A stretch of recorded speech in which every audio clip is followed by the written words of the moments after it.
God, इसकी खांसी फिर से शुरू हो गई।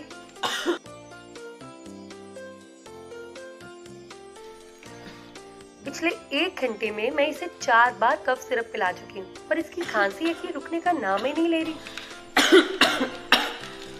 भाभी, आपने घर में किसी चीज का कोई कॉम्प्रोमाइज नहीं किया है। घर की हर चीज परफेक्ट है, पर जब बात आती है अपने बच्चों की हेल्थ की, तो हम कॉम्प्रोमाइज क्यों करते हैं? ये ऑर्डिनरी कफ सिरप छोड़ो और ट्राई करो कीवा कोल्ड एंड कफ सिरप, जिसमें है वसाका, मुलेठी और कांताकारी के खास गुण, जो बाहर के पॉल्यूशन और बदलते मौसम में भी हमारे परिवार को स्वस्थ रखता है।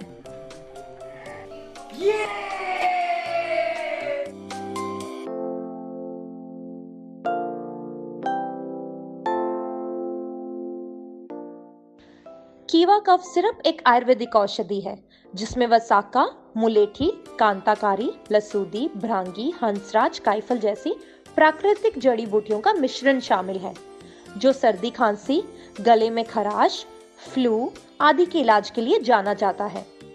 कीवा कफ सिरप में बाकी कफ सिरप्स के जैसा कोई ऐसा पदार्थ नहीं है जिससे आपको नींद आती है। पारंपरिक विधि से तैयार कीवा कफ सिरप एक एलर्जी विरोधक है। केवा कोल्ड एंड कफ सिरप, जो कसे खांसी और जुकाम की लगाम।